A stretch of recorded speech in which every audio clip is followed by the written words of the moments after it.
I'd stand in the back. You can stand outside. 5:45, I'm calling to order this regular meeting of the City Council of the City of Bandera. We're at 511 Main Street at City Hall. It's Tuesday, August the 2nd, 2022. Our city secretary is present, our acting treasurer is present, our marshal, Will Dietrich, is also present. Item 2 is the invocation and pledge of allegiance. If you would rise, Will, would you lead us in prayer, please? Most gracious and loving Heavenly Father, thank you for everyone who's here this evening. Lord, we'd ask for your blessings upon the Bandera City Council. Lord, once again, we'd ask for please a break from the heat and blessings upon some much needed rain. Lord, most of all, we'd like to thank you for your Son who died upon the cross for our many sins. Lord, please we'd ask that you'd make us as good today as we can be, but not as good as we're going to be tomorrow. In Jesus' name we pray. Amen. Amen. Amen. I pledge allegiance to the flag of the United States of America and to the republic for which it stands, one nation, under God, indivisible, with liberty and justice for all.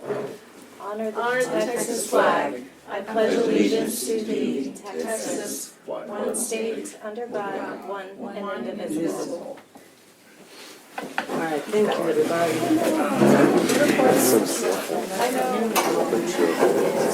Item 3 is visitors to be heard. Yes, I have one. Hold on, I'm still doing chair switch. Patricia Moore. Patricia Moore. Where are you, Patricia? Where'd you go? She's packing up her stuff. Get up! I want you to do the workshop first. I have a fun thing to let y'all know about. This just came over the internet this morning, and it does pertain to an item on the agenda. There is a woman from Oklahoma traveling the Great Western Trail to come to Bandera. Cool. And this is from the Coleman, Texas newspaper, which is up by Abilene. So indulge me, I've condensed it to about 2 minutes and 15 seconds. So she's going to check. Lou Schumann is from Buffalo, Oklahoma, which is along Oklahoma and Kansas state line, roughly 60 miles south of Dodge City, Kansas. She's embarked on a journey not many would attempt, especially at the age of 78. Traveling in a 1909 wagon pulled by 2 horses, Lou was following the Great Western Cattle Trail, which of course runs right through Coleman County. In 2016, they put in one of those Western Trail monuments at the corner of my property, and I looked at it and looked at it and looked at it, and then decided I wanted to see what Bandera, Texas, looked like at the other end of the trail. Schumann says it's a distance of 567 miles one way. I do not have an itinerary. I do not have a timeline. If my horses and I feel like traveling, we travel. If we don't feel well, we don't travel. Some days we do not go at all, Schumann added.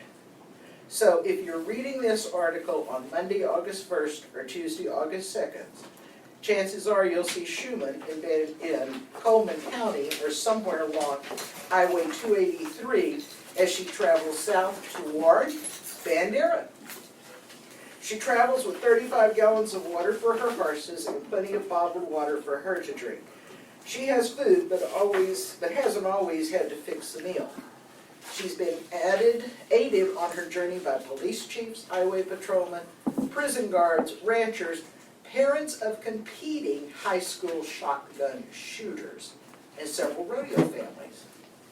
The people are just wonderful. The plans are that once Schumann arrives in Bandera, she hopes to spend a week there going through a museum and learning all she can about the Great Western Cattle Trail. She then wants to visit each Great Western Cattle Trail marker on her way back home by horse and wagon later this year. So that pertains to an item on your That's agenda. awesome. Thank you very much. Thank you. Thank you. All right. Item 4 is the workshop. Discussion of Bandera Methodist Church parking lot deferred maintenance. Just briefly, there was a meeting about a month ago between Don Giles and other representatives of the church, Rebecca, Jill, and myself. And probably bring to council, I think what the church at least thinks is the best way to go right now. But Don, would you like to address the council, please? Sure, I'd be glad to for the audience as well. Just to understand, the city of Bandera has a lease on the parking lot owned by the church across from our fellowship hall. It's about 32,000 square feet. It's been under lease for the 19 years of a 20-year lease. The city is responsible for annual general cleanup and maintenance kinds of things. We, with the city, share responsibility for any major repairs. What we're looking at right now, we could debate whether they are major or not, or annual maintenance. But basically what we're looking at in terms of repair now is because we haven't done annual maintenance together. So neither the church or the city collectively have accomplished what good maintenance would require for the parking lot. We have some bids to repair, which we both have a responsibility to do, for a seal coating and sealing cracks, and then restriping and making sure that we are ADA compliant with handicap access. We've had that, we've had discussions about what to do further on, but at this point, I think the only thing we really need to decide on is the maintenance that's required now. We have 3 bids on that, 2 of which are relatively well detailed. One is not. We have a concern about a couple of line items, but I think that's just housekeeping. So that's kind of where we are, and the purpose of the discussion this evening is to hopefully arrive at an agreement on our go-forward action for now. And council, and of course y'all are already aware of this, our engineers looked at it. At first they had said, hey, you know, we need to do something more extensive. And then as we sat down and put our heads together, since the contract does have to be renewed next year, renegotiated, this is something that hasn't been done over 19 years. It cost each of us anywhere from $4,000 to $5,000. It's a split 50-50 just to resurface, restripe, and make the ADA compliant. That's what we're looking to do right now. Correct. Now that's seal coating, that's not resurfacing. No, that's correct. It's not digging down, it's just 2 coats of seal coat. Not digging up anything. It's just a patch. It's patch. Tony? So did they give any indication, and we may have talked about this before, did they give any indication how long this is expected to last based on current Typically usage? seal coat, depending on the traffic, Well, is a year based to- on our current use of, 2, yeah. a year to 2 years. So, so to me, and I've mentioned this a little bit before, to me this is about 1/4 of what it would take to redo the entire thing that would possibly last 10 to 15 years. So if we could do the whole thing and do it right, instead of spending this amount of money and only last a year or 2, if we could figure out how to get the EDC involved and have them maybe do both parking lots like we talked about, and renew the lease all at the same time, and maybe do a better job of the 2 parties being, you know, maintaining it going down. But this is an extensive amount of money for something that's only gonna last a year or 2. And then we'll find ourselves at the end of the lease, and I mean, to me, that doesn't do any of us much good. If we can figure out how to do it right the first time, then let's not waste any money. Those are my thoughts. My only comment would be that we are really not paying forward for the future 2 years. This is the penalty for not doing anything for 19. And I think that's where we are in realistic terms. Both, we're culpable too, so it's on the church as well as the city. And the challenge you have with deferring now, again, to think about that, and it's about 32,000 square feet of pavement, and that's about $60,000, not 40. So. I thought we had gotten a quote for 45, so my apologies. Oh, okay, I think that was for 20 something. Okay, my apologies. Yeah, that's Thank you for fine. clarifying. No, I just want to make sure we're on the same page with Right. numbers we're thinking about. The other challenge is with the lease coming up, The lease negotiations is a separate part from this. This is a maintenance kind of thing. The lease is another discussion. The cost of that lease can't be, it's no longer cost, you know, the first time it was about $40,000 to do it. This time it's gonna be a 50% higher than that. And in another 20 years, 10 years, depending on our lease agreement, we've got another large number. So all of those things are gonna create a lease cost to the city. And we have to contemplate, is there something else that we should do? What if the city doesn't want to renew? So, which is, you know, it's not, we don't think that's probable for either one, that we don't think that's in the best interest of anybody in the city or the county for that not to happen. But we have to be prepared to say that is something that we could face. So what we are looking at now is, let's get the lot to where it will last another year, because it won't unless we do something. And so that's where we were trying to get action on the maintenance side.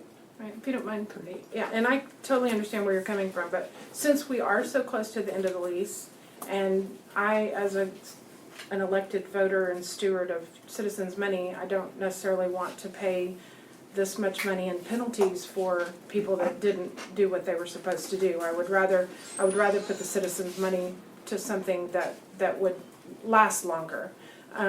But I do hear what you're saying, and we are coming up on budget season, so it wouldn't. I'm not talking about like a delay. I mean, we're coming up on our change of fiscal year, so we're getting a new budget, so we're taking on new projects. So I don't see how there would be much delay either way. You know what I'm saying? So I just think it would be better for all parties involved to invest the money a little more wisely. Hang on. Tony, I happen to disagree. We recently opened the bids on our street project, and talking to the companies that bid it, I asked them how much material increase was over just last year, and they said 26%. We wait another year, who knows what it's going to be. This will come out of this year's budget. We have street maintenance, we have money in this year's budget that we can move forward, and I think $4,000 over 20 years is not a bad maintenance investment. I'm sorry. We together have saved about $30,000. Jerry? Sealing is part of regular maintenance, all right? Yes. Whether you have new asphalt down there or existing. Now, you lay new asphalt, and you can probably get 5 years, maybe. I think they recommend that after 2 to 3 years, you go ahead and reseal it. But say 5, all right? And we've not had to do this for 19 years. So we've saved a ton of money right there. And I can appreciate what you're getting at as far as the contract. We haven't even talked about contracts. For us to consider putting out half of whatever it may come to, 30 grand, I think is not a wise choice. I think we need to go ahead and do the maintenance as agreed, or share the cost in the maintenance, because we've got off without doing that for 19 years. We're not going forward with this. I think that's a good gesture. This is a penalty for not doing it for 19 years. Right. We. Right. And The so, penalty is if we let it go further and we do agree upon a future lease, then it's gonna be even worse condition, even in a year's time, especially if we pray we get some rain, but it's gonna have an effect on that. I've looked at the parking lot and it needed to be sealed before now, obviously. absolutely. Probably at least 3 times. It's our new year. Well, October's our new year. October 1 is our new. the point is that if these you guys go are ready into to go. negotiation on lease, are we gonna get that done 30, 60 days? I doubt it. I mean, it would be a record-breaking, blazing accomplishment if we did. So we're talking months. And we need to take action now because we're going to end up looking at dirt in a few months if we just keep going. We do have the RVs are really heavy on it too, but we're not trying to set up to restrict anything use of that, because that parking lot on Saturdays is a pretty important piece of stuff. And so we recognize that, and we want to be a good partner on it. But we got to do something now. We are prepared whether you get involved or not, we'll have to deal with the other side. We don't wanna get to any legal discussion, but we've gotta get it done. Yes, sir. And I feel the conditions are great to do it. I mean, this is time of year, you wanna put that stuff down. Once it gets down where it's in the 70s even, it doesn't hold as well. So council does agree, I think that's something we should consider. Go ahead and trying to move on quick. What I would like to see us do is I prefer one particular bid over another, but get this bid tied down, get us a 60-day commitment on it, because prices are continuing to go up every single minute, if that's what council chooses to do. We would have to have a service of contract, we would have to have insurance, all, jump through all the hoops that we have to go through. But I think if we tie down a contractor, get our price tied down and get a 60-day guarantee on it, a start date, we can get this thing rolling. Yeah, I would prefer a shorter guaranteed date so that we get moving quicker, but I would tell you that on the language of what they will do for the money, the Bandera paving bid at 11.5 is well detailed about what he intends to do, and he's addressing some of the ADA issue that we have, and it's included.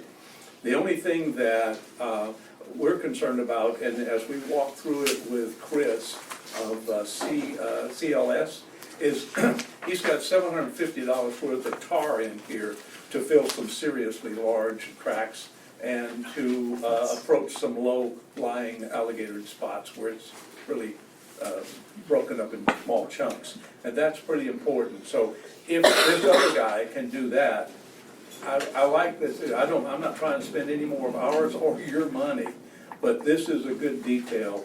This one is just not good enough in terms of telling me what you're gonna get for your money. It's the lowest bid, but it's also the lowest commitment of what he'll do. Right. Yes, sir. Yeah, looking over those bids. The first one, the least expensive, they're not as detailed. Didn't see anything about the 380A handicap symbols and the crack filling. Right. That's the biggest part. Yeah, that's The Bandera paving at 11.5, man, I just can't see it. I can't see the difference. I can't see the value in the difference in that cost. We're comfortable with the CLS bid. Because we've seen his work, we know what he does. I have to. And he's actually worked some of the work that we got out there while Jim Chastain did the paving for us.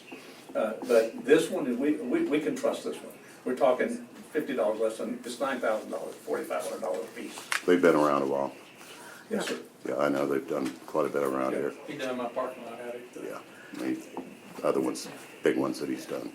The public And I works, don't know him or the company, other than I've seen their work, because I pay attention to that stuff.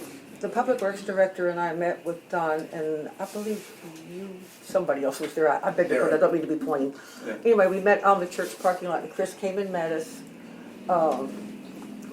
Lance met with the other two contractors, but in full disclosure, I suppose, Chris gave us the first bid, and so that we didn't have bids that were apples and oranges. We took this scope of work and gave it to the other contractor so we would have similar bids.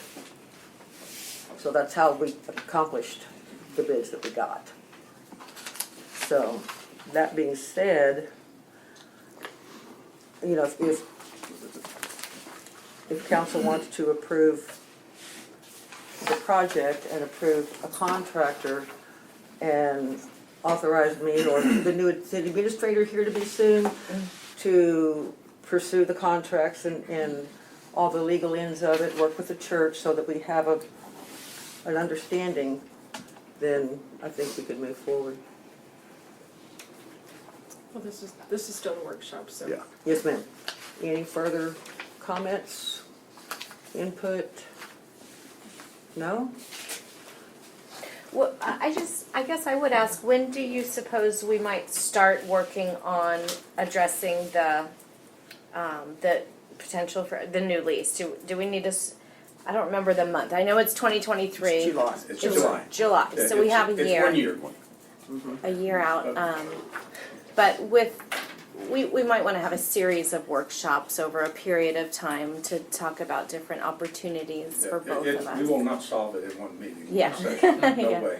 I think that's right, and I think the fall would be a good time to set a schedule for that. Great. And commit to a four-meeting session with an expectation that after the first of the year, that we would pretty much have it hammered out as to what we were gonna do. That's great. That Any makes- other discussion? That's unacceptable to you. I think it sounds good. Any other discussion during the workshop portion? Thank you. Gentlemen, we good? Thank you. All right. Do you need us to stay for the, If you just want, you're the very next item on the agenda, if you want to hear the outcome. okay, that'd be good. Okay, item 5, a discussion and possible action on the following items. Item A, discussion and possible action on the Bandera United Methodist Church parking lot deferred maintenance. Jerry? I'd like to make a motion. Yes, sir. I move that we approve the shared cost on the parking lot deferred maintenance. Well, the ceiling of the parking lot. Is that good enough? Do you have No. a Bid bid and company? 50%. Oh. We have a bid number? CLS? Oh, I'm sorry. Okay. Whichever one. Okay. Where is the bid number? It doesn't have a Just bid number, give the company cost. name. Oh, okay. Company name, cost, and Okay. 50%. I would like to move that we approve the repairs on the parking lot at Bandera United Methodist Church for a total of $8,950 for CLS seal coating and striping, and that's shared cost 50%. Tony? A second. Thank you. Further discussion? All in favor? All in favor, none opposed. We Thank have to you, work on it, gentlemen. thank you. Thank y'all. Yes, sir. Okay, item B, discussion of possible action on request by BPRA for hot funds in the amount of $3,500 for the cost of the Longhorns for the Labor Day Parade. Jana, are you here? Is there somebody? She's here. Oh, there you are. Everybody's There's a box on, Here. Jill. Box on the floor that he almost tripped over. I don't know whose that is. It's I not don't mine. either. It's a hazard. I didn't know it is. It's dangerous. Mayor and City Council, thank you very much for entertaining this application. I do want to say also thank you. I think there are a number of people here that support this, and I really do appreciate it. It helps me feel more secure, I guess, in presenting this to y'all. Yeah, really, I can go through my history with it. I don't feel like that's necessary at this point in time. I know that visiting Bandera after I moved in the 30 years I was in Houston, if I was here on Labor Day weekend, it was a huge deal. And you go out 1077 and the YO Longhorns were out there getting ready to come into town. More recently, when I got started trying to advertise for Labor Day weekend, there's a huge hole if you don't have those Longhorns on Main. I mean, it is a unique item. It's a unique activity that sets Bandera apart when people are trying to decide what they're going to do Labor Day weekend. And I don't think there's any denying that. And it's also, it is historical. When I did that piece on Ed Mansfield, and it was really cool because he had pictures of driving his cattle, they weren't necessarily all Longhorns, down a muddy main street because it wasn't even paved yet. I mean, it's historical, and that was like 1929. And I just feel like it is a huge thing to promote the tourism, to promote overnight guests. They'll be here most of the day also, which I think is really phenomenal. We have been to EDC and they were able to give us $4,000. $7,500 is what the cost is this time. And that is for the Thurman Longhorns, is for nothing but their Longhorns, and them coming in. We'll take care of all of the other expenses, we being Bandera Pro Rodeo Association. And I have to say that I can remember sitting in meetings, whether it was, I think it was EDC, where at that time even, sometime after I moved back in 2008, the cost was $8,000. It's been that expensive. And at the same time, if you see what they go through to bring these Longhorns down here, it's worth it to me. I mean, it's labor intensive for them. So I guess that I really wasn't even aware that I could come to y'all and beg and ask that you approve the application for $3,500 so that we can add that with the $4,000 we have and move forward with having our Longhorns. And I will tell you, we lost the Thurmans after that meeting. I mean, I feel like I can disclose that. And I got on the phone with them. This had already been set up. And they're holding off until today to see what happens. Rebecca, May I make a motion?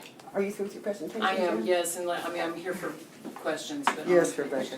I'd like to make a motion to approve the hotel occupancy tax funds application submitted by Bandera Pro Rodeo Association for the Longhorns on Main in the amount of $3,500. Thank you.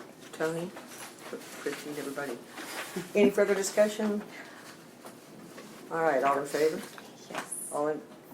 Okay, all in favor, none opposed. We will have, Thank you guys. Y'all are the ones doing it. the resolution will be on the consent agenda at our next meeting, and I will have the amended agreement to you that you changed the language for us. Thank you so much. I'll get that emailed over to you soon. All right, Thank- thank you thank you, very Jen. much. Thank you. Thank you, thank you. Thank y'all. Last year we had almost 1,500 hits on Facebook because of the Longhorns. Wow. So, thank you. Okay, item C, presentation of the 2021 audit by Neffendorf and Blocker. Come on, Neffendorf and Blocker. All right, Wait. Neffendorf and Blocker. Y'all are leaving for the fun part? Yeah. Yeah. Come on, people, it's exciting. You and me, I don't know about the rest of The them. rest of the world doesn't think so. Anyway, I'm sorry, I apologize in advance. I do have an allergy problem, although I do get choked up anytime they talk about my beloved Longhorns. And I know all you Yankees hate me, but that's okay. Somebody's got to be the bad guy. Anyway, I'm Keith Neffendorf with Neffendorf Blocker. This is Amy Blocker. We did the audit for the city for the year ended September 30th, 2021. And the financial statements, the numbers, the city's in good financial shape. You get an unqualified opinion, clean opinion on the financial statements. We did have to ding you on some internal control comments and some compliance comments, the letter in the back. What I'd like to do is take a few minutes and go through and hit the highlights. If you have any questions, you stop and ask me, okay? Or if later if you have some, just give us a call or email us how they got all our contact information. But before I do that, you gotta remember in these audits, they comply with Governmental Accounting Standards Board's statements. So you really have two sets of financial statements. For the governmental fund side, and when I talk about the governmental fund side, I'm talking about your general fund, debt service, and capital projects fund, okay? The governmental fund, the general fund, of course, that's where you collect the property taxes, sales tax, park admissions, and it covers those type of operations for admin, police, municipal court, and the parks. The utility side is a enterprise fund, and that covers the operations of all your utilities, water, sewer, and garbage. Those are actually done on like the for-profit enterprise would be full accrual accounting. The governmental side is where you get the governmental fund statements. They're done on the fund basis. That's what you adopt the budget and set the tax rate on. Now, remember in the past I've told you about this. Starting in 2015, we had GASB 68, retirement, pension liability. The city's a member of the TMRS. And as a member of the TMRS, you get your own actuarial report for your particular city. They give us those numbers, and we include your numbers in y'all's financial statements. There is a net pension liability or asset, and I'll point those out when we get to them. The second one is the OPEB, GASB 75, other post-employee benefit, and you ask, what is that? Well, the TMRS also provides a supplemental death benefit, which you can pay $7,500 upon the death of a retiree, or if an active city employee gets deceased, then you can pay them up to 1 year's annual salary. That OPEB liability is also included in your financial statements. I'll point that out. And it costs you very little for that benefit. Clear as mud? Everybody got it? Got it. Okay. Go to the financial statements themselves. After the table of contents, pages 1 and 2 is the independent auditor's report that just says we have made an audit of the financial statements for the city of Bandera as of and for the year ended September 30th, 2021. Page 2, top of the page. In our opinion, the financial statements referred to above present fairly the financial position of the city as of September 30th, 2021, changes the financial position for the year then ended. This is the standard auditor's clean opinion, unqualified opinion, what everybody wants. You got it for your financial statements. After the management discussion and analysis, which is labeled unaudited, this is a canned version where we put financial highlights and condensed financial statements. And you can read that. It's good for the readers. They can get more out of those 4 or 5 pages than they do the 40-something that follow. But since I'm here, I do my own highlights. But if you ever want a brief overview of what the city's operations were and condensed financial statements, that's the place to turn to. Statements we give an opinion on start on page 9. The first 2 exhibits I'm going to go over, the statement of net position and the statement of activities. Those are done on the full accrual basis of accounting, GASB 34. They include all your capital assets, long-term debt, and those wonderful liabilities for the TMRS pension and OPEB plans, and come up with a net income just like a business would. So you see on page 9, your activities are broken down. The governmental activities, that's your general debt service, capital projects, your fund statements. The business type activities, that's of course your water, sewer, and sanitation operations, and you have the total. And remember, the Economic Development Corporation is a component unit of the city, therefore it has to be included in y'all's financial statements, and it's clearly labeled component unit. So you can see the assets, the governmental activities. He's included all your capital assets. We're over $12,416,000. Your liabilities, including your long-term debt, $8,788,000. So you had a net position in the governmental activities, $3,622,000. Same way for the business type, the water and sewer and sanitation operations, assets of a little over $5 million. Liabilities, $138,000. Net position of over $5 million. So you can see the city was in real good financial shape as the assets exceeded the liabilities. You had a net position, and this would be the equivalent of a stockholder's equity or retained earnings of $8,721,564 for the city as a whole.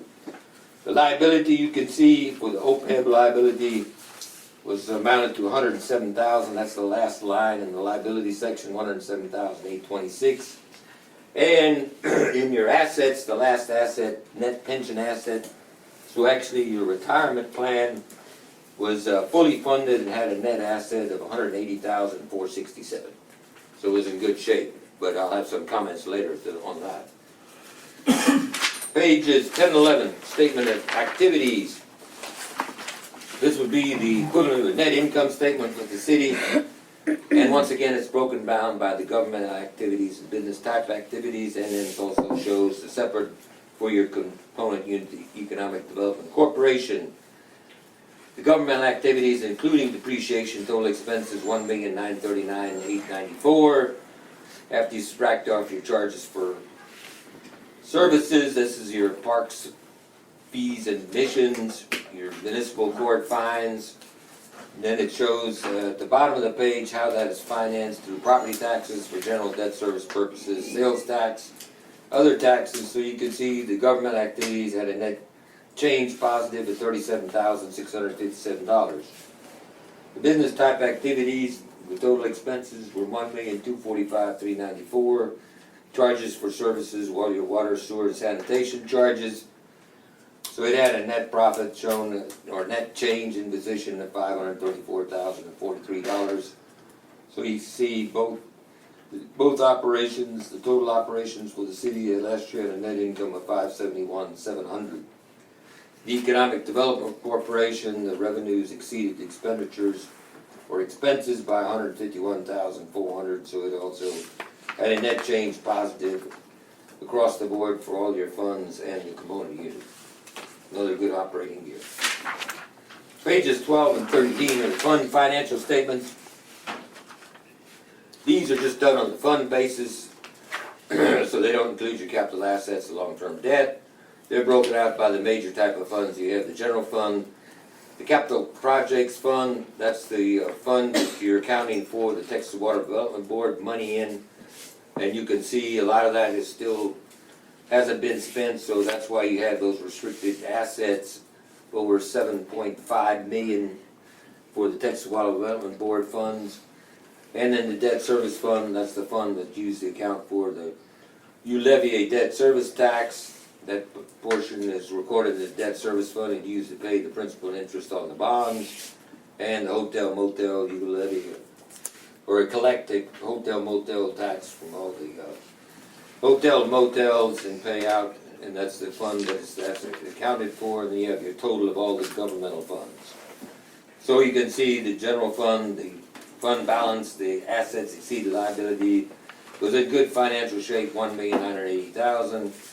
Capital projects fund, of course, nothing too much is going on there. That's why most of the money is still held in escrow and in your fund balance. And then hotel motel, the assets exceed the liability and fund balance of $98,084. So you can see the governmental funds as a total for the city as a whole. They had the assets exceeding liabilities, total fund balance of $7,026,000. That number is taken on page 14, the top of the page. These are how we reconcile to the GASB 34 numbers. And briefly, the basic items that are included there, you add back your capital assets minus the accumulated depreciation minus your long-term debt. Add back your current year capital outlays, long-term debt principal payments, subtract your depreciation expense and adjust for your GASB 68 retirement and OPEB liabilities. And then adjust from the modified accrual to full accrual basis of accounting and come up with the net position or GASB 34. We'll review those later and we'll have a test on them. Name one, page 15 and 16, statement of revenues and expenditures by fund. On the fund basis for those major funds that we saw earlier. Last year, your general fund, the revenues exceeded expenditures. You had a net change positive $72,448. And like I said before, in the capital projects fund, you issued the bonds, Texas Water Development Board bonds. You hadn't spent but a little bit of that money, so therefore you can see most of that money is still retained in fund balance of over almost $5 million. Debt service fund collected property taxes, paid the principal interest on the bonds, had to transfer in from the water and sewer fund to make those payments. Hotel motel had a little bit of excess for the year. So you can see the city as a whole on the governmental fund side. The expenditures exceeded the revenues. You had a deficit of $5 million, almost $600,000. But remember, in fund accounting, see, you had that $555,000 in capital outlay expense in the capital projects fund.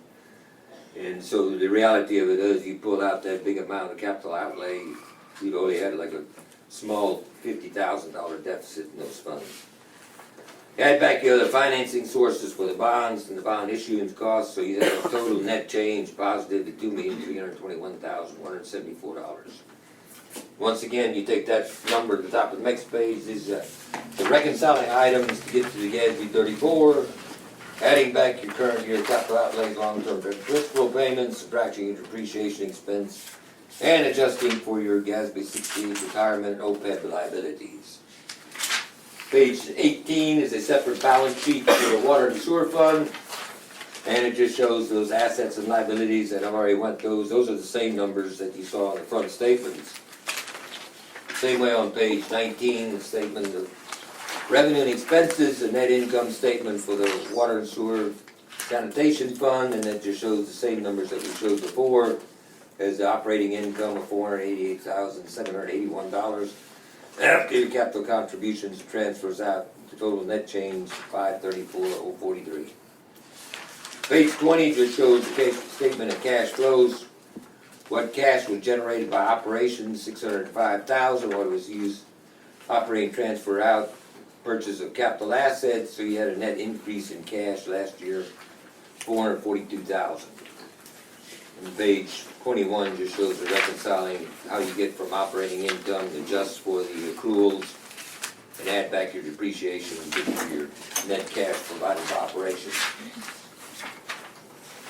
Notes starting on page 22 just give further disclosures and or discussion of amounts in the financial statements. I've already gone over the first part of it, describing the fund accounting and the conversion to GASB 34. Page 27, notes on the deposits and investments. The city is required to comply with the Public Funds Investment Act. At the end of the year, the city's deposits at the bank were secured by FDIC insurance and or pledged securities. And then on the next page, on page 28, you had some investments in CDs at the Bandera Bank, Texas Partner Hondo National, and those CDs were secured by FDIC coverage and or pledged securities. Therefore, all your investments complied with the Public Funds Investment Act. And then the next section on the note B just shows the restricted assets, the amounts that are restricted in the governmental or the Texas Water Well and Board funds, the debt proceeds, and then also the drinking water revolving fund. There were $7 million in restricted assets.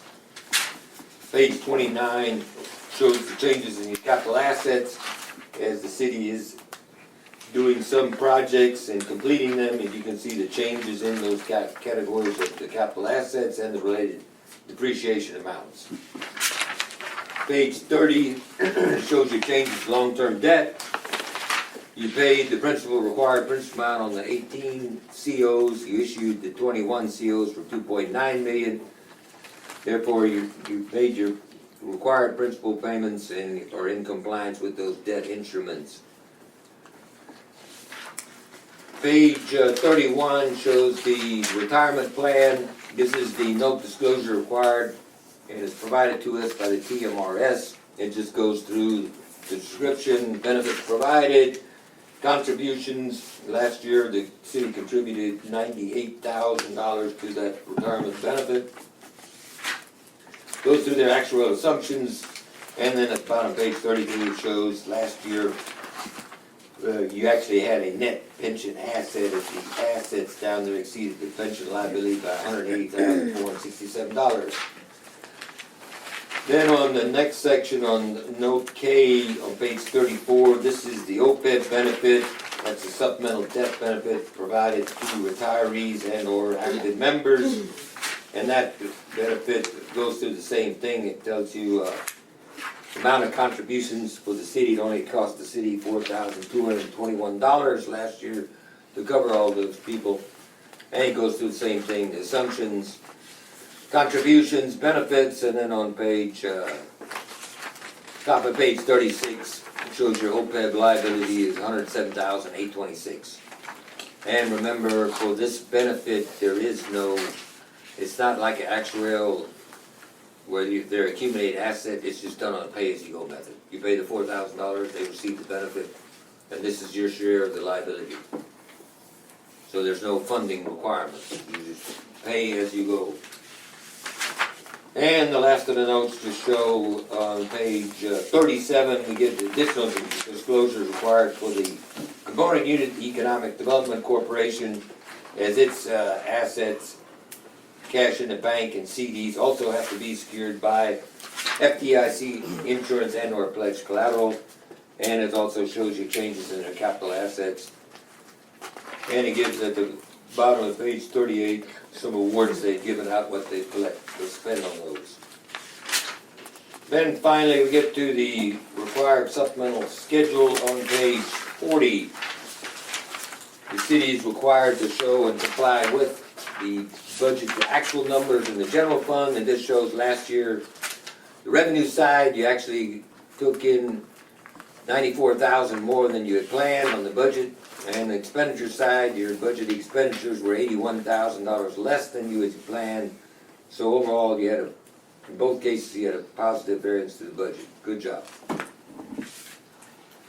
The next page, on page 41, gives a 8 years summary of your retirement plan. Eventually get to 10 years, and it just goes through and gives you all the highlighted information.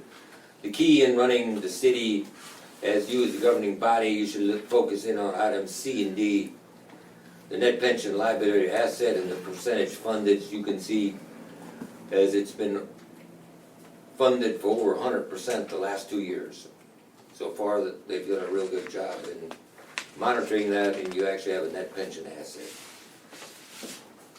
But those are the items that you need to key in on, because they're gonna become critical on down the future. Because you can see on page 43 and 44, you've made your actuarially required contributions each year. And that's why you have a net pension asset. But we get to page 45, that's where the bad news is. What they use to develop these under actuarial assumptions, look at that inflation rate. 2.5%. That's not gonna work. What is it now? 8.5 or higher? What do you think's gonna happen to that? What's gonna happen to your net pension asset? It's gonna go liability. Yeah, big time. Yep. So that's why I wanted to point that out. Same way with investment rate of return. I mean, and you're not the only city in this. I mean, obviously all the other cities we do, and also counties are in the same boat. Their actuaries for both of those entities use the inflation rate of 2.5% and use the higher investment rate of return. What's happened in both cases? So is there any, I'm sorry. Yeah, Is there that's anything you fine. can do to offset that? Well, they've already put out a thing, both the TMRS and the county side, that they expect those liabilities to jump. And so you can either do one of two things. You know, each year they send you the letter where they're figuring what actuarially determined rate you're supposed to be paying in on. You can always pay at a higher rate. You can pay more per month. Or some of our entities have actually just made, and they allow this, one-time contributions. Where they have a budget excess and they just kick in 50,000, 100,000, and that'll offset that. But I wouldn't, for the time being, I would wait and see what the numbers come out at. Because see, the trouble in this, they're even worse behind than the accountants. We're using actuarial evaluations as of 12/31/2020. So 12/31/21, they're still gonna be good. It's since then where it's crashed. So that's, So what do you recommend? I know you said Yeah, wait until the numbers. right, wait, But- but they should, when you get your rate letters, We got it. yeah, Went down this year. yeah, 10.74, I think, right? it went down, yeah. Yeah, But it's because we got so much. Yeah. Yeah. It went down to go up. Mhm. I guess. Yeah, we're just asking all our entities to watch that, and then you can decide if you just wanna make, more contributions each month, or how do you wanna, It won't be until 2023. Yeah, it would be before the you can 23 see these budget numbers cycle, yeah. Reflect what we're. Oh, yeah, it would be now. like the 23 budget cycle. So Right, well, we're working on next that. time we would, Yeah, but we'd wanna look before that Yeah. and make Yeah, a well, decision, Y'all right? budget and stuff, Yeah. maybe, yeah. yeah, and we'll see how, yeah, maybe, you know, maybe there'd be a miracle we turn some of this stuff around. See you next Inflation. year. But that's what I wanted to point out, because I felt like you gotta know that this is what they're using, and this isn't reality anymore. And the same way, the OPEB liability, only that's not, like I said, that's not really under your control. You usually have 107,000 liability, but that's, in the grand scheme of things, that's not very much, because that's just basic. They just give you the number to contribute to provide this benefit. It only costs you $4,000 a year. So, it's a good deal. All right, we get to the letters in the back. First one. In addition to our audit, we had to test the internal control used financial reporting. And we did have one item that we consider to be a major weakness, and we disclosed that, and I'll hit that in a minute. The same way under the compliance and other matters, we had a test for compliance with laws, regulation, contracts, and grants. And that's the same way we did find one item that we had disclosed under the government auditing standards. And those are shown on page 50. First one under the financial statements, internal control used. There was inadequate design and monitoring of internal controls, and therefore that caused some of the financial information to be materially misstated.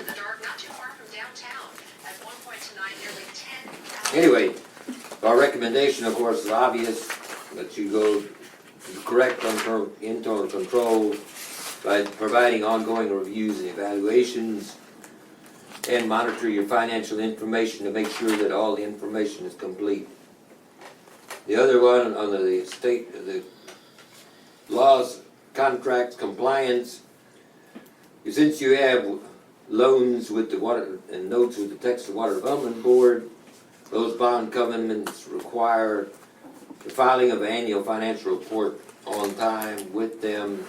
And of course, the city's filing is late, and that just is another sign that needs some more monitoring by management. And of course, it's obvious we recommend that the city monitor the compliance requirements, since they are your lender and you need to comply with those agreements. And on the next page, we show what the city's corrective action plan is in both cases. As y'all well know, we haven't had a city administrator and a city treasurer, and we hope that those positions get fulfilled, and therefore we can get some more internal control, get the separation from the management from the governance. And on the Water Development Board compliance side, the city did send in unaudited financial reports, and as soon as this audit's been approved, we will send that in to the next Water Development Board. And usually, we're working with them on a lot of stuff. They're usually pretty good to work with, that if you just keep them in the know and send them like unaudited and tell them what's happening, they're pretty good about staying. The last letter, oh, go ahead, a question on that? Before we move on, I feel like I understand how sending the unaudited financial reports to the Texas Water Development Board can be a timing piece, and that yes, they probably expect that when they have certain deadlines, and but I'm a little bit more concerned about the first condition, and can we hear a little bit more about that? And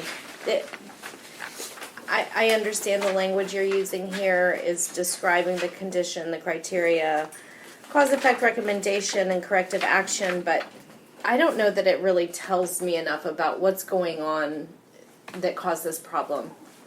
Okay, well, the first, the big point is the Texas Water Development Board monies weren't even recorded on your financial statements. That was 5 7 million million. assets. 5 million assets The were fifth. left off, yeah. The flood infrastructure fund? And your Yeah. drinking water. Neither one are being recorded in the city's books. Do we? Do we have an Not only explanation that. as why?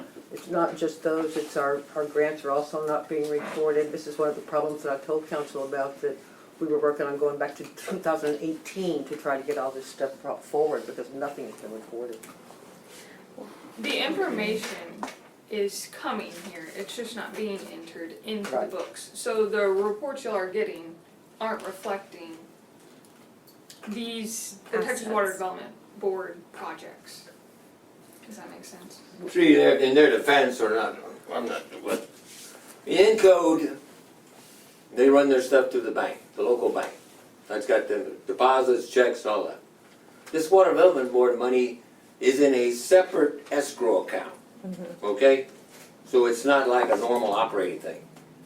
But you still, they were receiving the statements, so there's no reason for them not to record the balances and those few transactions. It just takes another journal entries It's to just do. a different reconciliation Right, process. right, yes. And so you can even see where are you even at in these projects. Right. I mean, I did a summary myself. I've had one on the 18 since y'all started that project. But I mean, do y'all even know where y'all are on those projects? Are there internal reports being prepared to show you where you're at? That light is shining right in her eyes. Can you switch the one? What do I need to do? Pull, Switch it the pull other the way. other one to where it goes up instead of down. Yeah, there you go. Yeah. Thank you. Ta-da. Thank you. Yeah. It shall be right. Well, there are 15 payments to the city from the Texas Water Development Board Drinking Water SRF. 15. And none of them, and that means, that's reimbursement for expenses. So those have been submitted to Texas Water Development Board as engineering, you know, we've all got all the other things for the closing costs and everything, but they're just not recorded anywhere. And not all of them are back there in that box. So we're going back to the grant administrator and back to the engineers and trying to recreate all of this stuff so we can get it straightened out. Shouldn't that be ongoing work with every grant? Yes, ma'am. But what happened is, as we discussed this messed up pool of cash account, she was paying the bills, Was she? the former treasurer was paying the bills. When she was here, how long? 2 years, 3 years. Oh, so not the last treasurer. No, this is 2021. ongoing. There was nobody involved I with, know. Okay. yeah, this is 2021, just back to Okay. 2021. I Okay. think it started to come out when we were trying to do the budget reports last year. Yeah. When we Yes. got a new administrator. And I think it came to light at that point, but we haven't had stability in the treasurer's office since to get it all corrected. I think we knew it's been going on. Yes. I suspect. And the problem was that although the money was being deposited into the escrow account, it wasn't being transferred into the working account to cover these expenses. So that's one of the things that I showed y'all, where I moved $150,000 out of that to cover some prior bills for 2021. You know, it's just a matter of knowing what you're looking for and don't pay it till the money goes in the bank. We had this with a $13,000 request recently.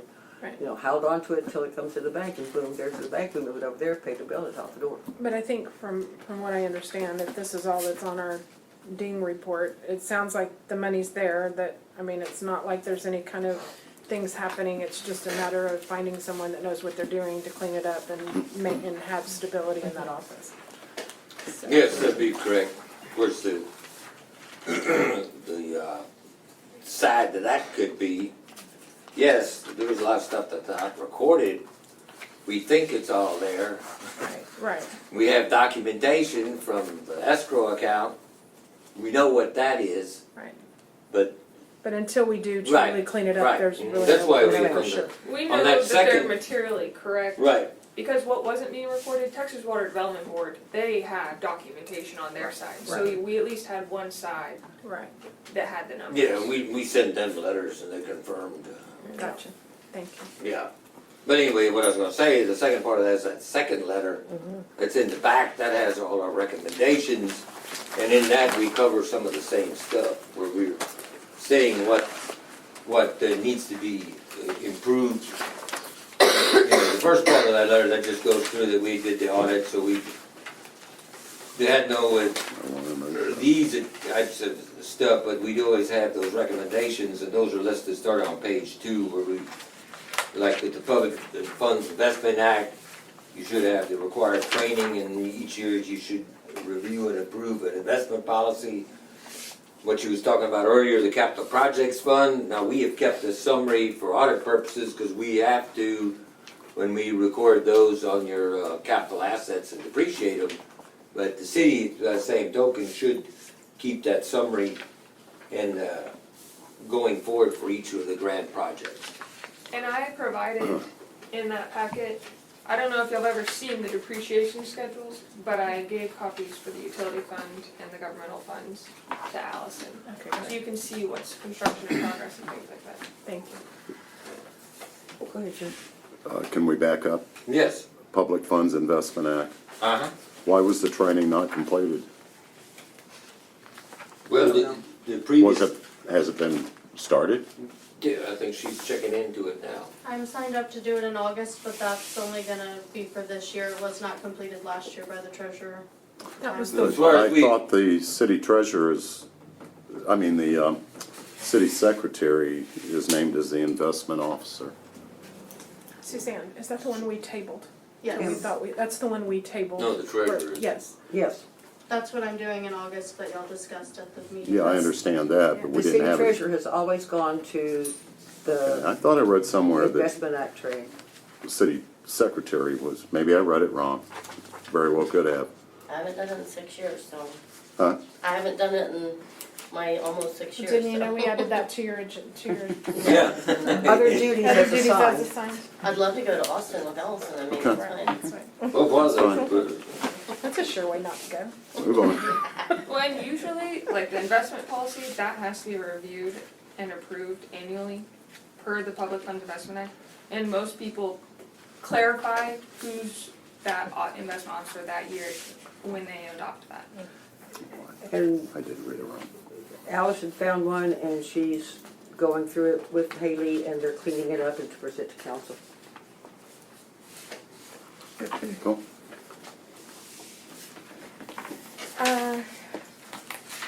Would you like a motion? So shall Well, we get there? Shall we get the We didn't go items? through the rest of us. Oh, excuse me, I thought we did. I'm No, sorry, I thought you far were from it. done. We just started. What? I mean, we're done. What do you want to do now? What do you mean you're done? I'm over it. Let's carry on. Well, that's at the last page, what are you talking about? Yeah, on the recommendation side, you still had I don't know the what you're looking at. second page where we had the, taking the inventory of the supplies, and then also we've got you a copy of the depreciation schedule now, so you can coordinate with what's on the depreciation schedule of what you actually What have. are you looking at? Recording the Texas Water Development Board escrow accounts, we've already gone over that. Why is your second? Debt service fund, we should be booking those tax collections to debt service fund and then paying the principal interest payments out of that debt service fund. And then we had the one about the grants and capital project, that's just that recommendation about doing a summary for each one of the grants and then tying it into your general ledger. Mine's. And then finally, the credit card, should adopt a policy that when you have a credit card purchase, that the required documentation is provided to the city for each and every charge on those credit cards. Credit cards are a nightmare, you hate them. Every auditor hates them. What's not being reported on them? Well, they're just not providing the adequate documentation, every receipt they should ever have on a credit card charge. And the only way you're gonna have that is if you have a city treasurer that won't, has to monitor that and make them turn in those receipts, otherwise they have to pay for it themselves. But you have to have a policy. You can't go what I say, you just adopt your own policy, I'm just being. You're saying that there's some employees using please, city This credit is not a cards workshop. And you need to and not call showing people to receipts? speak or not speak, they don't just get to speak out when they want to, especially from the audience. Yes, I addressed the council on the, Yeah. Okay, Jerry, you have your hand up. Yeah, I'd like to back up a little. okay? Okay, to number one, on page 67. Okay? You breezed on through that, but we were told before that we needed to have physical inventories done, if I remember correct, right? Yeah. And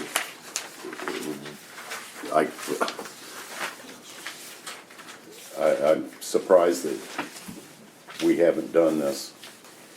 And where does that responsibility lie? You know? I'm sorry, Jerry, what page are you on? I'm It's lost. number Well- one, it's not, Oh, okay. it's on the It's in the supplemental letter. Page I top of thought you page said two, page number one. 67. Number that one. was from the Okay. packet, the entire packet, Okay. page Yeah. number, Yeah. yeah. Jerry, I believe when we get an administrator on the ground, feet running, he can establish policies, he's got a copy of this as well, he sees everything that's going on. Inventory obviously wasn't doing, it was probably assigned to someone that just didn't do it, and there was no follow through. So there's, Well, I'm we not can't even fix it looking at before, but fault. we can I'm do is fix it wondering- going forward, and I think this is something that should fall to the city administrator when he comes on. Okay. didn't boil to the top. Somebody's got a note on that. Right. Well, in most cases, what most cities are doing is they basically is providing by and giving that to a department head, and each department head then has to go through their inventory listing and account to the administration for what's there and what's missing. And then we have to be updated in the loop, because then we can adjust your depreciation schedule. Okay? Yeah, and you also had mentioned about us coming up with a fixed asset policy, so I would like to see us address that and make a decision in the future on establishing how much for the fixed asset. Make sense? Right, yeah, you can have, and we have some guidelines, and some places already adopted some. Now, remember, you can establish a policy where for capitalization and depreciation purposes, you can set it, I mean, the federal government sets it at $5,000. But that doesn't mean that you as the governing body can't set that for a control limit at 500. Right. Because I think you all would be, I don't think you're worried about them driving off with a dump truck. But I think if they have a $250 laptop or a scanner, you might want control of that yet, where they have a listing by department head and they have to account for it. Okay. You see the difference there? Oh, yeah. That this could be used for Both two-pronged way, yeah. Because I would think for capitalization purposes, you want that policy higher. Yeah, that's. But for that's- control purposes, you want it lower. Yeah, the inventory, that stuff should be in our Right. assets. Right. I mean, it's that simple, Right. so, I mean, that's just standard Right. that's- procedure in any right, business Yeah, you're not, to yeah, do physical inventories. right. And that's the purpose for it, because these numbers aren't 100% accurate without that, Right, right? yeah.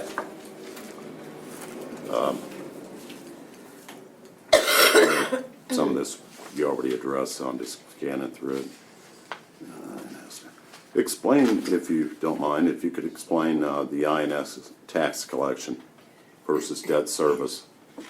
Okay, when y'all levy a tax, you designate so much for the general fund, so much for the INS, debt service portion. Okay, so when you account for that, when you collect that tax and the tax assessor collector provides you the reports, they split it out between what portion goes to general fund, what portion goes to debt service fund. So our recommendation is, you take that information, you have a debt service fund in your general ledger, so you split out and put those tax collections in that debt service fund. And then you pay the principal and interest on the bonds out of that debt service fund. We have a debt service line item for that, Yeah, so there, I think, this is what I think's happening, I think the pooled cash account isn't being used like it should. So when the money comes in, it's just being recorded in one fund, both the M&O and the INS. It is split out in the general fund, INS collections, but it's sitting in the general fund. Really, that should be in a totally different fund. actually, it's being deposited to the INS bank account. And then we transfer it out of the INS bank account when we make the debt, the interest payments. Maybe now? Cause I had to make an Oh, entry to move 2021, that. I'm Yeah, so sorry, remember yeah, this? I'm sorry. I hope you got it fixed now. Fix that one. Yeah, yeah. Yeah, but you see, that in levy of the tax, in the tax collection function, if you're split out, if you're splitting out a general fund and a debt service levy, your accounting on your fund structure should follow that. We'll check That's that why was fixed. you need to separate Okay. the funds, and you need to keep a separate debt service fund, so it shows you levied 2 cents out of your dollar, whatever it is, and that portion goes into that debt service fund. Okay, Yeah. okay. That one's And that fixed. One more way, question. that way you can also see, when you get to budgeting and stuff, hey, we got 125,000 of debt service payments coming up. So what kind of payment or allocation we're gonna have to make out of our tax rate to pay for that? And that's in our tax rate. Right, sheet, which we right, already got. yeah, it is. Mhm. Yeah, we just got that. As far as the credit card policy, I've got a few questions on that. How recent did that occur? Has that occurred? I know you're not looking at this year. Yeah, that Yeah, was but just that- through our year Yeah, in end. a fiscal year, for that, your fiscal year.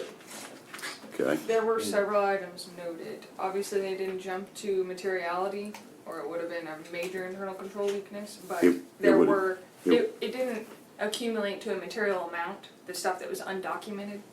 that's But- one of my main questions. Yeah. What did that come to? Yeah, had it That been total material, figure. it would have been.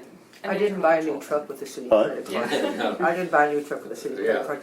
Allison, The you- dollar amount established by our materiality limits. Right, so what did you come up So with? it's less than $1,000. I don't have a total No, for things that were approximate. undocumented. Yeah, I don't What have is your Well, I think that's materiality important.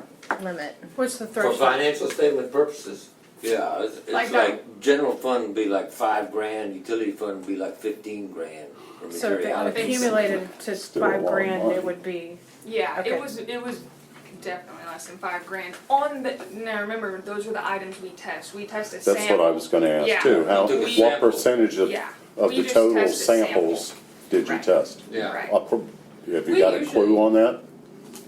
10%?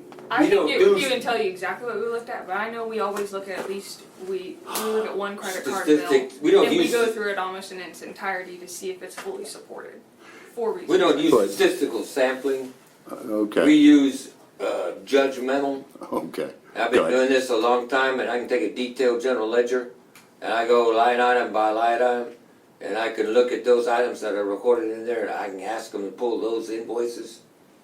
And I feel like I do a much better test than just taking some random sample. And I trust that, but Yeah. can you understand the concern? Right, yes, well, Because that's why we brought it we up. don't have a clue really of what percentage that is of the total, so that, let's say it's 2,500, not $5,000. And you've only sampled 10%, theoretically, statistically speaking, Right, if you it could be extrapolate it out. 90% more than that. Yeah, yeah, right? yeah. So to just blow that off because it's less than 5,000, I don't think that's accountability to the taxpayers. Am I correct or not? well, that's Well, why they're yeah, I suggesting mean, we I have a could- policy. Right, Yeah. that's why, Yeah, that's but why in the we brought it. meantime, I think that we need to make sure that those charges, Yeah, Were valid. an internal review could That's what the definitely policy be will done. do. We, Can't, I mean, yeah, can't go we just backwards. bring it just- to your well, attention. policy itself won't do it unless somebody takes action on it. Right. Right, Well, you have to have a person and actually that's why I looking say- and enforcing it. And that leads into Right, you have to have somebody that's gonna sit on them and make. not knowing the number of samples that have been tested, percentage-wise. Right, So you can only work off theory, assumptions. right. You don't have hard facts on that. That's a lot of unknown there. Would you not agree? I mean, you got 90% that you, I don't know. I'm not trying to turn this into something, but if this is our money, and even 2,500 I have a concern with, if we can't account for it properly. What were those invoices for? That- What companies? And I get Did what you're we- saying. You're worried about how much are we really talking was undocumented. That's Well, not something- just that, not just a hard figure, but the mere fact that we don't even know, do we know what those were used for? That money was actually used for? Do we know that, do we feel confident Well, that we for can example- account? For example, you have, the credit card, they have, they have the vendor. Okay, so if somebody charged and we see a bill or a charge there for Amazon. If they have the ticket, we can verify it. If there wasn't a ticket, it still shows it was charged to Amazon, you paid, credit card paid Amazon. But see, we didn't have the documentation for the particular, What was what the was item? charged on Amazon. That's important. Right, Because, exactly. okay, let's use an example. You go to a store Right, and you buy whatever you're there for. Without being able to account for every penny of that, line item wise, you can't feel comfortable that, and this isn't making accusations even, but you've got to consider that you don't know that that money was spent properly. is what it boils down to. Yeah, And I don't care if it was $1 Yeah. or 5 cents, if it wasn't used properly. That's a big concern regardless of the value. Okay. Well, And that's what I wanna Right. see, that we can feel more comfortable with what those invoices are and were they used appropriately. we'll establish a policy which is kind of sort of in place already where the department head gets the invoices, he codes them, he approves them. These aren't invoices though, these Well, are. they get the Charges. credit card statement, they Okay. get a copy of the credit card statement. Right? And they need to provide and should provide invoices to go with every one of those charges. Receipt, And this is the perfect world. yeah. Then he's coded them, he's approved them. He sent it on to accounting for payment. Accounting then sends it to Jill for approval, who sends it to the administrator for approval, and it comes to me for approval. So there's this whole bunch of eyes on everything. It's not like one person is doing this as it goes through, but it needs to be a policy, it needs to be in writing, it needs to be established, it needs to But be there understood. was no eyes on any of this. There was no eyes, you say there's eyes on this. Yeah, But well, some of obviously those, there was must no- not have been. There was no charge, I looked at them, there was no charges, there was no document to say what that charge was to Amazon. But That's this what is the I'm- yeah, perfect- that's what I'm this is the saying. perfect There was world. no- This is yeah. this is the new policy we'll institute. We'll make sure it works. We have a new administrator to see it through, he knows how to do this, so we don't really need to beat the credit cards from 2021 to death. I I'd don't, like to move Well, on. it's an opinion. Okay, so the purposes of this is they brought this to our attention. It's clearly an issue. And it's not for them to fix right now. But we've also, when you say we don't have eyes on it, we haven't had a consistent treasurer, we haven't had a consistent administrator. The mayor is doing all of those jobs. So the fact that things are gonna fall through the cracks is expected because we're not running full operation. And so, yes, when we set this policy, then it will be upon our city administrator to enforce, but it's not for the waste of the time at this point, because That's your opinion. I don't consider it a waste of time because I have questions. they brought it Okay. to your attention, the questions that you have are not for them.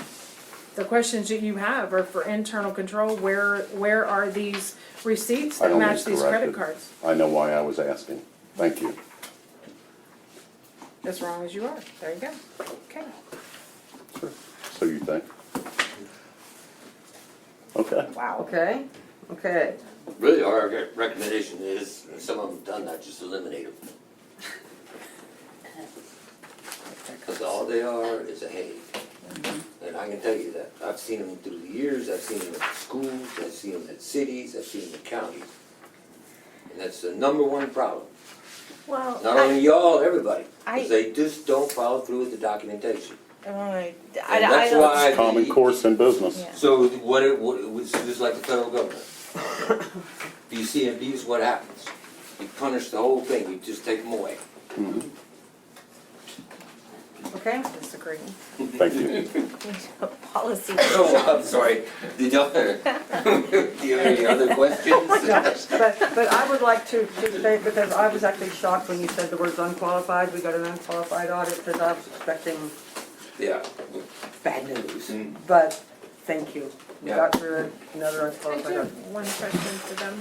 Huh? Do y'all know of a local accounting firm that does like detailed audits and suggestions, like Almost like internals. what was it called? Treasury. Management, What was the word that Darcy? Treasury specialist. Forensic was Forensic. forensic. Like The the, only one that I know of, I know of one in Lubbock, and those forensic audits are very expensive. Yeah, I knew I'm just that. gonna say that now, they're very high, yeah. yeah, I just, But I mean, yeah, that was the maybe only just one I reach knew. out with some information on, maybe even not a detailed forensic, Yeah. but give us some people to contact and the type of audit Yeah, that maybe I- we need based on what you've seen, so that we can help our new administrator and our new, going forward, we can clean this up. So, Okay. appreciate it, Well- thank you.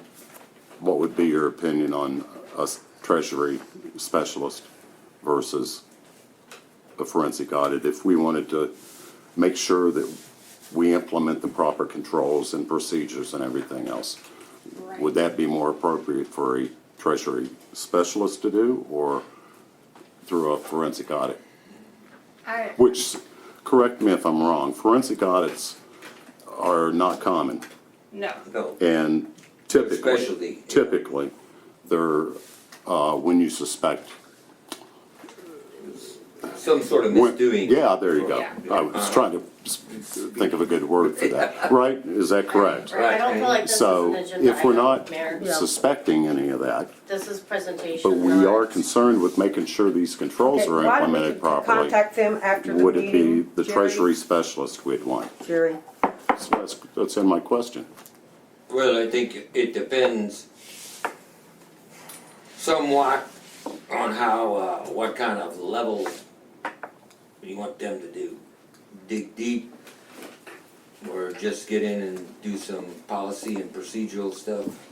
I Which is think why I asked more for them to that. follow up with Right. an email and suggestions. Yeah, we can, Period, Yeah, let's I'll move give on. you some yeah, we can recommendations. get you some names and some ideas. Sounds good.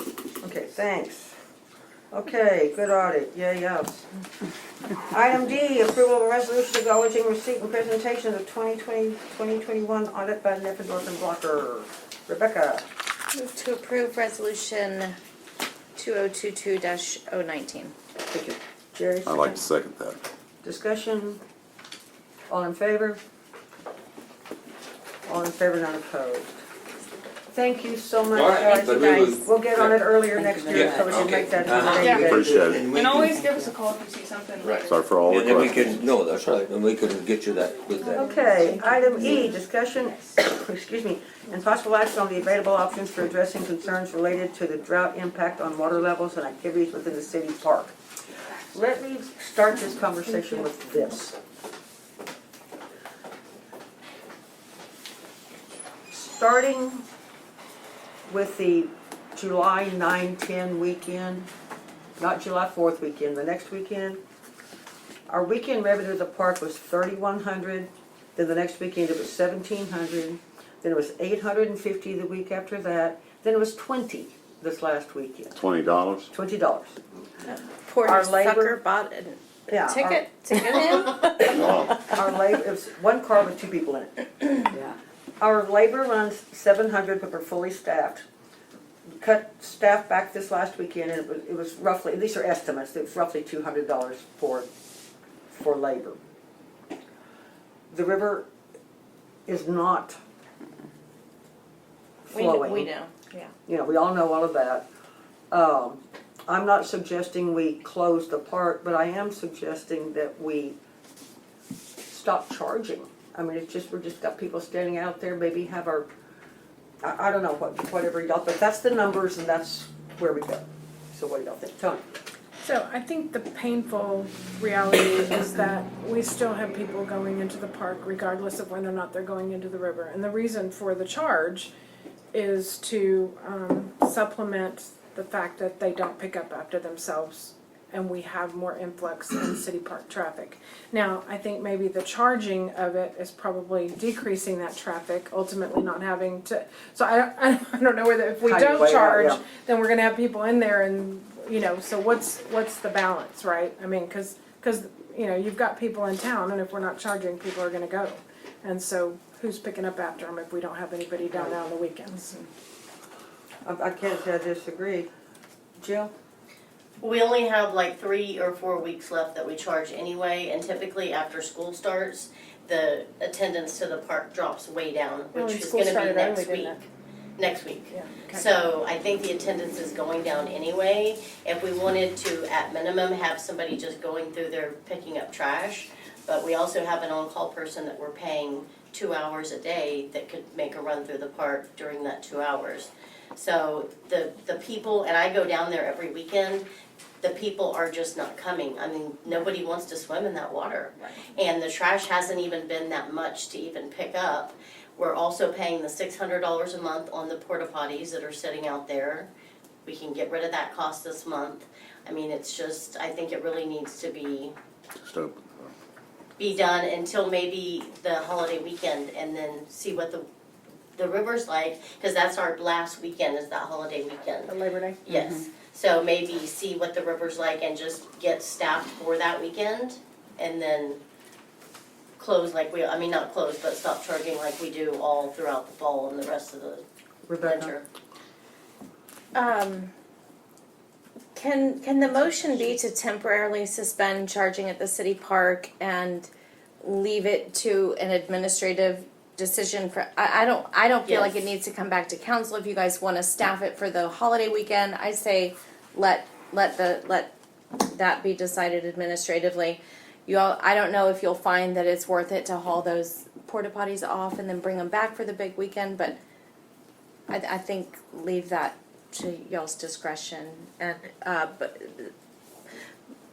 but it is established that we charge until a certain date. So for council action tonight, Yes. you would like to just go ahead and suspend charging at the park. Yes. If that's what council. I would. I've had more than one citizen express concern about people that are still swimming in that water. And That's their bottom line choice. is, you can't stop them, I don't think. We have signs at the gate and down at the. Yeah, and I bridge. know.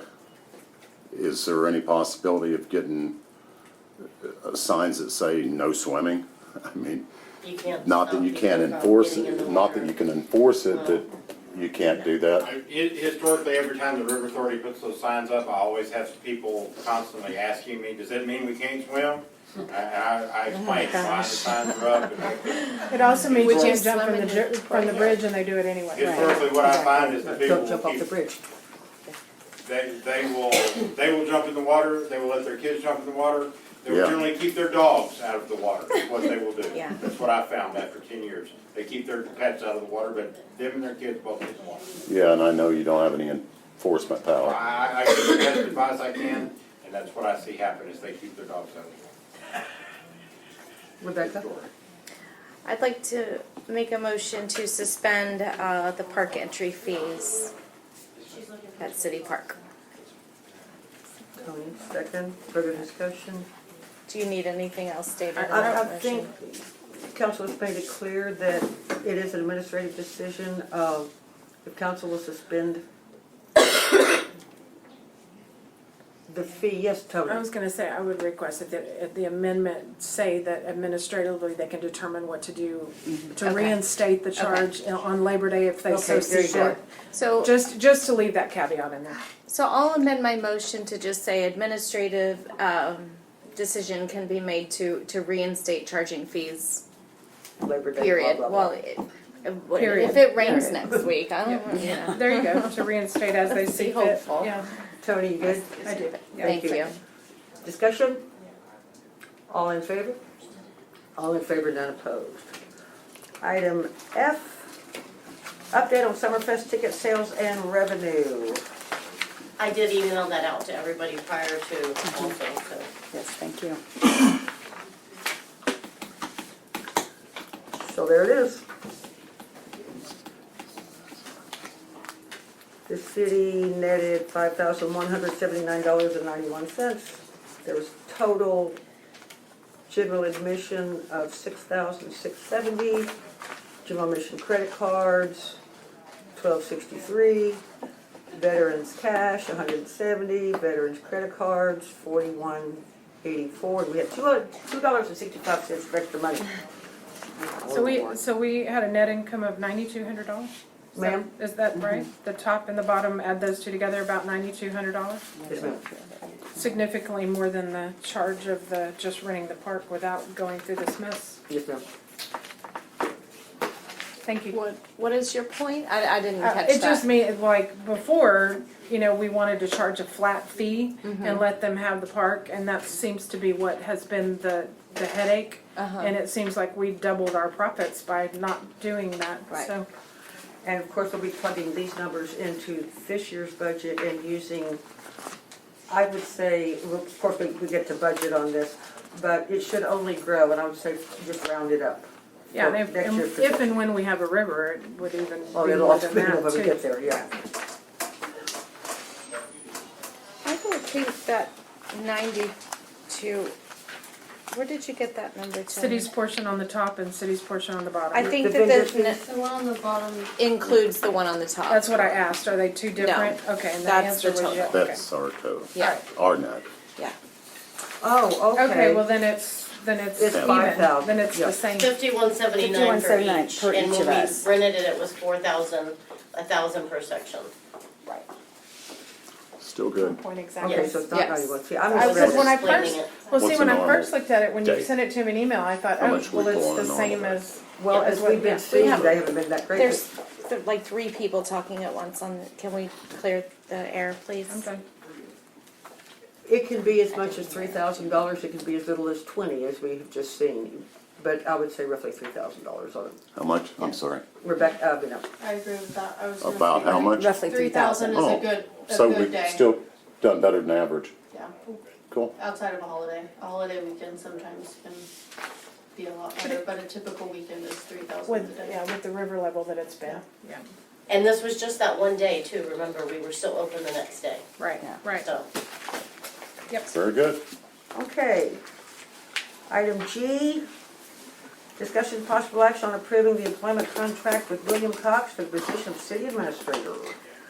Go Jerry? ahead. Ladies first. Go ahead, Jerry. Okay. I move that we approve the employment contract with William Cox for the position of city administrator. Rebecca, I'll second. discussion? Thank you. Welcome aboard. Welcome aboard. All in favor? All in favor, none opposed. He hasn't run away yet through all of this. It's his first meeting. It's a good sign, but it was a doozy. Yeah. Okay, thank you. Item 6, closed session. The city council will meet in closed session pursuant to Texas Government Code Section 551.074 personnel to deliberate the appointment, employment, and duties of a public officer or employee, to wit, the interviewing of candidates for the city treasurer position. 7:38. I'm reconvening the regular session of the city council. Item 7 is action following closed session. After deliberation in closed session, the city council will reconvene to open session to take any final action necessary for item discussed in closed session. Rebecca. Okay, so on the item discussed in closed session, I'd like to make a motion to, 1, reopen the treasurer's job posting without a closing date. And in addition to that, postpone this agenda item to the first meeting of September. Jerry. I'll second that. Discussion? Just in the meantime, of course, our acting treasurer, I always forget that acting treasurer, thank you for going to the class next month to cover us this month. This month. To thank cover you the for all city's that you're doing requirements and day-to-day. all that you're doing. Yeah. And, yeah, I personally want to wait for a new city administrator to help guide us through this process. Further discussion? All in favor? All in favor, none opposed. Item 8, request and announcements. A, request by council to place items on an agenda. Rebecca. One thing I have here is RFQs for auditors. I feel like we've been with Neffendor for over the number of years that it's recommended. We signed a 5-year contract. We'll get into that, RFQs for auditor. Okay. And then, I certainly do want to see, I want to hear from Langford. I want to hear an update. I want, our grant partners, our grant writers to want some presentation I get it. on where we're at with I get it. grants. Something I would like to council, if we could get together a special meeting next week. Ardura wants to present to you the cost and options for CHLAP, no discharge, that sort of thing. Because this is the very same, at the end of this month is when the HMGP goes in. And that's the 90% federally funded, 10% on behalf of the city. That's the best deal we got going, but we need to at least get we need to talk about this. So I'd like a special meeting. We'll contact, get everything worked out, and let them know. I'm not available, but y'all feel free to coordinate with everybody else. I don't have to be here for that. Okay. So. Well, we'll figure it out. Yep. Okay. Anything else? Jerry, you had your hand up? Are we through with the announcements? We haven't gotten to No, announcements. we're still on agenda items. Agenda Oh. requests. Agenda Okay, I'm items? pushing it. No more agenda items? Okay. Item B, announcements by council. I got one little. Rebecca. So, back to school bash, the Hill Country Samaritans and the BISD and just a whole slew of community organizations. Thousands of people came, 650 backpacks. With Wow. all the school supplies deal. on the list for kids. That's awesome. It was Yeah. incredibly organized. Yeah. It was truly amazing. Like the whole facility, it's like it was organized I by didn't see kindergarten, first grade, whatever. I went early Oh. because Bandera Wranglers were there. I had to go drop off some stuff for them. So I had other family things It was going on. But incredible. yeah, everybody talked about how great it was last year, Yeah. and then I could just imagine what this year was going to be. So yeah, Fantastic. And Kelly, what's Kelly's last name? Kelly Beadle. Big shout out to Kelly Beadle. Huge. Amazing organizing. Yeah, truly amazing. Great. Okay, that was worth it. Anything else? Market Days. Market Days is this coming weekend. Because Monday or Sunday was Monday was the first. Oh, that's And right, so Monday it's, was the so first. this coming, we're gonna have a market, because we just had the National Day of the American Cowboys, so I don't want people to not realize that this is the first weekend of. That's the where I month, got so, all messed up. Yeah. What are they doing there? Yeah, so. Anything else? Oh, ooh. And Christine said she. I was just gonna say something about the revenues in our tourism industry, the hotels and stuff. Everybody is really suffering, and they're losing all the long-term plans are being canceled, and we're having just a lot of short-term or like instant hotel calls, like, do you have room tonight or tomorrow? It's overall down about 25 to 33%, and the hotels and the Airbnbs are all reducing their rates by that, like 25%, to continue to try and get people in here. It's just been really, so keep telling people to come. There's still stuff to do even though we don't have water. It's not just here. Well, I know it's everywhere, but I mean, that affects Guys out in us. Ruidosa, I mean, that and I yeah. was shocked. Yeah, It was like, it's- and they'd, The gas cut prices too. I Is that think they an have but the announcement? hotel room. Well, kind of, I it was is. just making Okay, that for our okay, industry. yes, you're right. Yeah. Let's get over it. Announcements is No, the no, it's tourism all right. industry is We'll be having a all hard right. time. That's So the just announcement. remind people I to know keep what you're saying, coming. it's right. No. Remind Okay. people to keep coming. Jerry? I'd like to make a motion. Yes, sir. I move that we adjourn this meeting. Second. Christine, discussion. All in favor? All in favor, none opposed. 7:44.